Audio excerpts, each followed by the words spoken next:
There will be the Medicaid option, and certainly there will be the idea of a ability to buy your own insurance. But if you're unable to do so, the legislation provides that opportunity. The penalty is a small penalty, and we believe that less than 1% will pay it. The legislation is paid for. It is not the largest tax increase in American history. It's not the largest tax increase in the world. In fact, it will reduce the deficit, and that is documented. But more importantly, I want to make note of how it will impact Texas.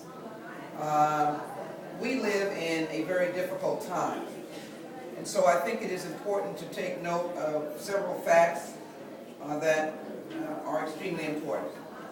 It's been said over and over again that Texas has the highest number of uninsured in the nation. My community, or the congressional district that I live in, has a high percentage of uninsured and impoverished. The state of Texas has those who are living below the poverty line. With those very facts, we have the opportunity to save lives. And so this letter is asking our governor to opt in to the Medicaid expansion, which will be a meager amount in contrast to the dollars lost when individuals come to emergency rooms, when they don't have access to mental health services, when they don't have access to preventative care. This provision will complement the provision of allowing individuals to pick their own insurance. Will this take your insurance away? No, it will not. You have your insurance, you have the right to have that insurance.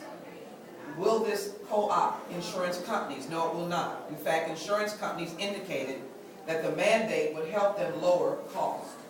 But we will be monitoring this legislation. We'll be working with the city and working with the county to monitor the legislation to make sure that it does what it should do. So today, Governor Perry, we're hoping that you will work with us. We're hoping that the state will work with us. The state health commissioner will work with us. Because in actuality, this law is operating as we speak, and we will be discussing in a roundtable discussion what individuals feel that this law will and how it will impact them, but more importantly, how we will expand community health clinics, how we will help seniors close the donut hole, how we will provide, and that is on prescription drugs, to save close to billions of dollars, and I'll cite some of these numbers for us, and how we continue to have young people on the insurance of their parents. So let me cite a few facts. 105 million Americans no longer will face lifetime limits on health benefits.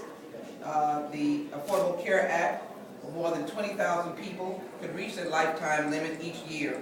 17 million children with pre-existing diseases can no longer be denied coverage. 70,000 additional previously uninsured Americans with pre-existing diseases will have the security of coverage. 39 rate increases in 12 states have been deemed unreasonable, and 41 million Americans in 2011 were protected by the new rules that ensure access to internal and external appeal rights. In addition, preventative care will not be required for a deductible, and 12.8 million Americans will receive more than 1.1 billion in rebates, which is why I say that it is not a tax increase. 5.3 million Americans on Medicare have already received $4 billion, and health care insurance will be expanded to more people in America. So what is the next step for the state of Texas? It is one that I hope the governor will respond to. I expect to receive an answer, and we will be pursuing having the state of Texas be engaged in implementing this health care legislation.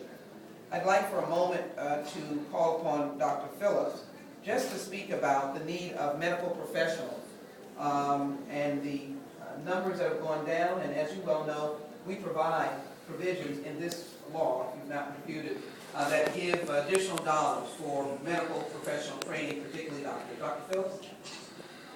Thank you, Congresswoman. Since 1960, efforts to reduce the disparities in the medical profession have not really been successful. Many programs have been started by the AAMC and others, but this day, 28% of the country is Hispanic and Black. 7% of the physicians are Hispanic and Black. Hispanic doctors see twice as many Hispanic patients as non-Hispanic doctors. African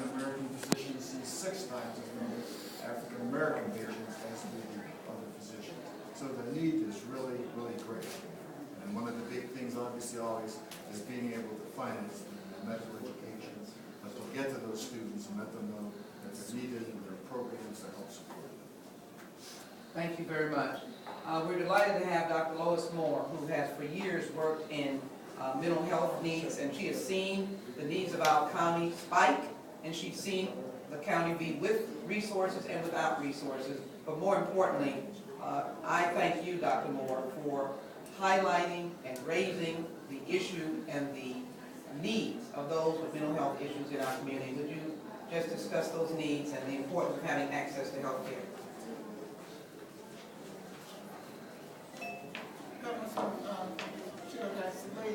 I'm pleased to have the opportunity to express my concern for the mentally ill. I think all of you here today know that it's really our #1 healthcare issue today, and it's probably the issue that has the most unmet need and lack of resources. In Harris County alone, there's in excess of 600,000 mentally ill clients and growing. 24% of our population at the county jail is mentally ill. 18% of our homeless are mentally ill, and only a small portion of those patients have health insurance. So you can see that what this does is not having access to mental health issues causes us to have a crisis-oriented healthcare system, and that's really not in the best interest of the patient. So I'm hoping that with the ability to expand health insurance to people who are mentally ill, that it will also improve access at the same time and improve the quality of care for mentally ill. Thank you so very much. Kathy Barton represents the city that has an enormous impact on health care with their health clinics. Ms. Barton, if you would just tell us that what you see in health needs throughout the city, and I guess the increasing need that you've seen in your system. Well, we're very happy about this. Having more people insured will improve the health of our community for certainly. The one thing we are concerned about, though, is continuing funding for the small sliver of clinical services that we continue to provide that no one else provides, which is treatment, diagnosis and treatment for tuberculosis, and diagnosis and treatment for sexually transmitted diseases. So those are very important services that we want to make sure that the state continues to fund. Thank you, and I look forward to working with you on that. That is enormously important and very important work that you do. Yvonne Gutierrez represents Planned Parenthood that deals with access to health care for women, and I'd appreciate it if you would offer a word. Absolutely, Congresswoman, thank you so much. I think that we all know that women's health, unfortunately, in the state has been highly politicized. Through the Affordable Care Act, there are provisions in which will advance women's health care. However, if the governor and other leaders in the state do not work to expand Medicaid, the poorest of the poor and the most needy will not have access to this care. So again, we stand with the Congresswoman to encourage our leaders to really pursue the Medicaid expansion and ensure that our women and families have access to this vital care. Thank you.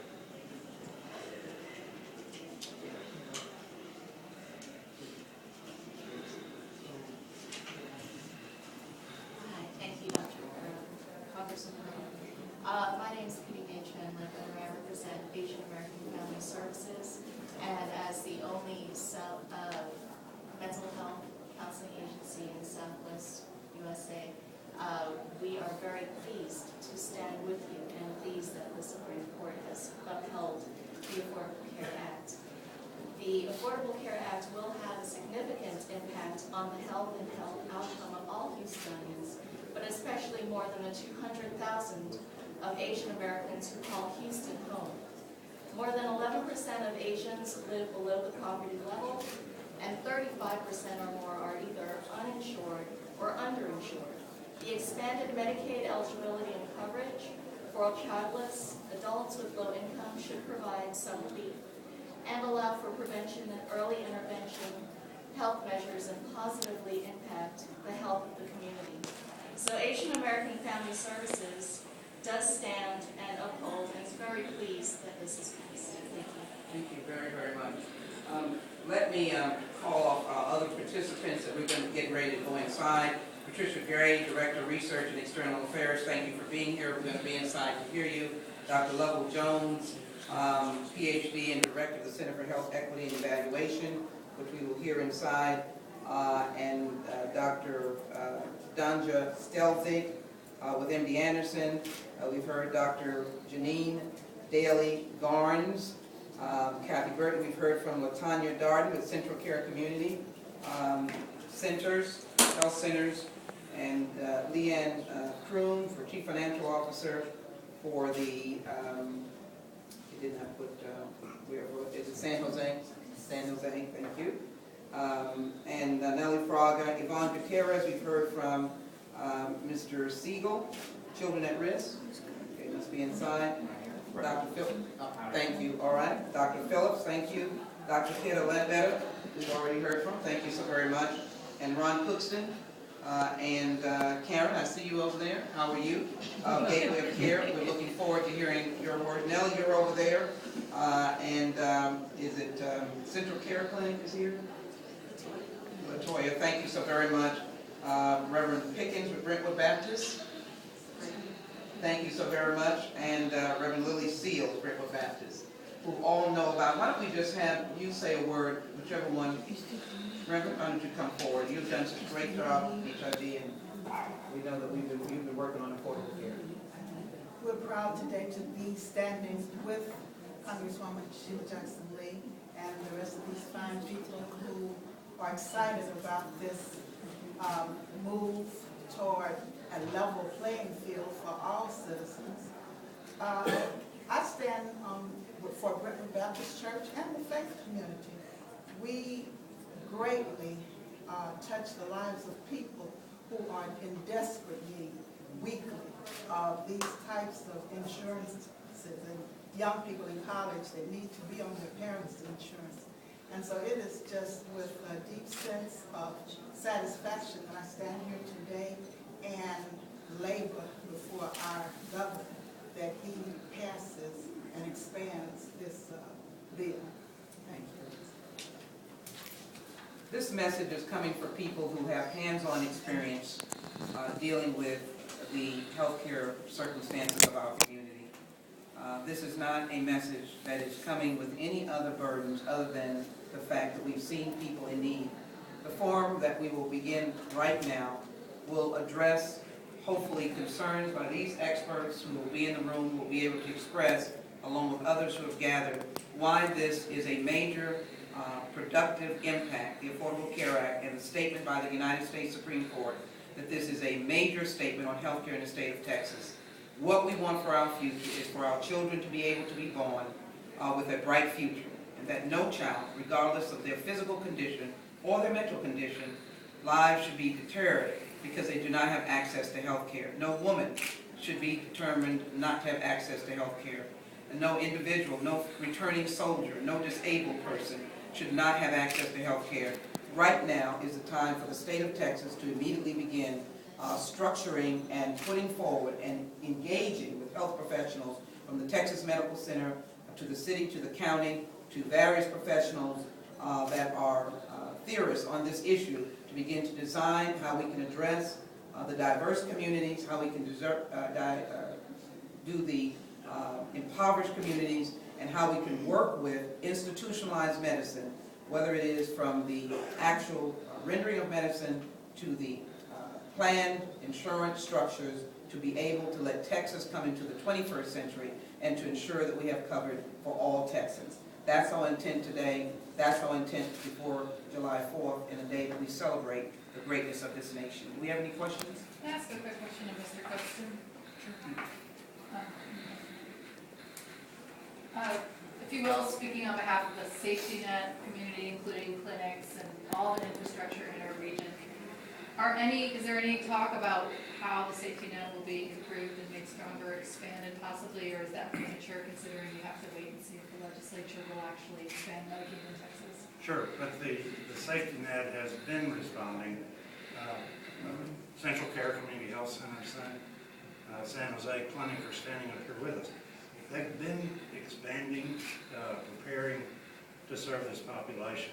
The challenge is that there will be 800,000 people in Houston, Harris County that have got to be found and got to be helped to understand what their new resources are. I mean, these are people that many of whom have never owned any kind of health insurance of any kind. So it's going to be an educational process, and every person standing up here, they all know that because they know I'm going to be asking them to become a farmer.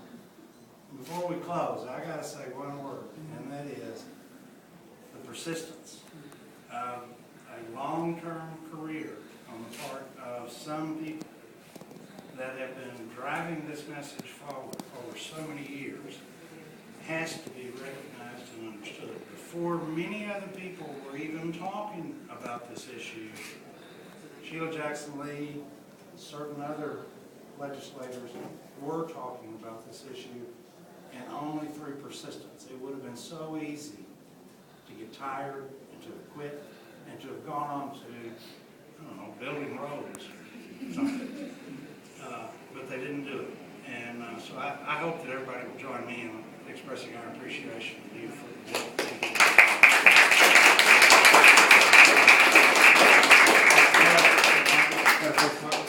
Let me close. We have a meeting inside. Can you ask that question inside? I'd really appreciate it.